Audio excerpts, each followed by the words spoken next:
For every dollar cheeseburger sold, an acre of Amazon rainforest is destroyed. That is the price we pay for cheap, quick food. Okay, so maybe that's a little far-fetched, but it's really not that very far off. We all know how fast food can affect our physical health, but have you ever considered how it affects our physical world? Today I will discuss the negative impacts fast food consumption has on our environment. I am going in my 4th year of a whole health journey in which I have studied and researched vast amounts of information considering overall health and including the environmental aspects. Fast food consumption is a major cause for extreme resource consumption, as a major driver of deforestation, and is responsible for environmental degradation and pollution. First, let's talk about resource consumption. According to Global Nutrition Report, food system requires 15.8 million square kilometers of cropland and 43.9 billion square kilometers of pasture. That is millions of miles of land. More land goes to create crops to feed our livestock than for human consumption. And what's more, these are water-intensive processes. 70% of the world's freshwater resources goes to the food system, and 60% of this fresh water is lost due to poor irrigation systems. That's right, leaky pipes. Our water is going literally down the drain. In comparison, whole foods such as fruits and vegetables have a very low water footprint, using only the water needed to grow.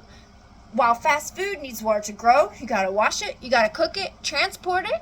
Then once you get it to the restaurant, it's a whole nother set of processes. And we've got to look at what's beyond producing the food. Look at packaging, transportation, pesticides, fertilizers. These all require fossil fuels. And the restaurants themselves, they consume energy for heating, cooling, lighting, and cooking. Okay, so now let's move on to global deforestation. The primary catalyst behind global deforestation is meat production. An article from earth.org states that every year since 2000, the world has been losing 20,000 square feet of forests. 75% of this loss can be directly connected to the food system. This causes species extinction at 1,000 times the natural rate, causes permanent landscape change, and once the nutrients are depleted, the fertile topsoil is gone, and now it's just a dry desert-like land surrounded by forests, waiting for a wildfire to happen.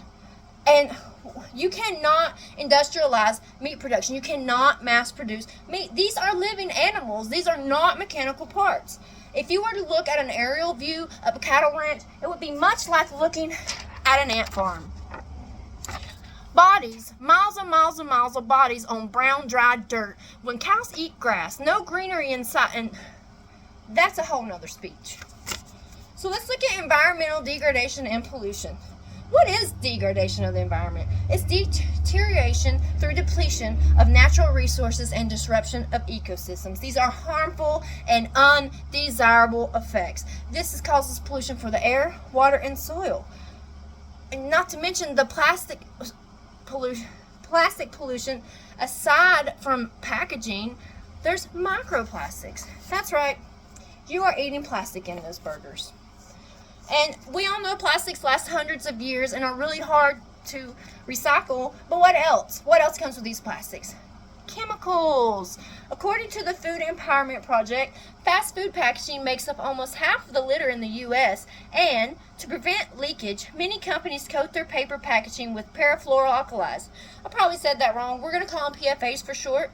PFAs are a group of chemicals that cause health issues, are known to cause health issues, and now this is in our air, and in our water, and in our bodies. And let's not forget greenhouse gas emissions. These are gases released into the atmosphere that trap heat and contribute to global warming and climate change. 17.2 billion tons of greenhouse gas emissions just in last year alone from the food system. And a lot of this comes from transportation. What good is it to have a healthy life and a healthy lifestyle if you live in an unhealthy and polluted environment? As I close, I just want to remind everyone these are merely 3 topics about why fast food is bad for us and bad for the environment and has such costs and consequences. From over-the-top resource consumption, mass deforestation, and environmental degradation, the impacts of an unhealthy diet go beyond physical health. In conclusion, consumer responsibility is a major influencing factor when it comes to making changes in our food systems. Consumers can make more sustainable choices in order to lessen the impacts of unhealthy lifestyles. Thank you.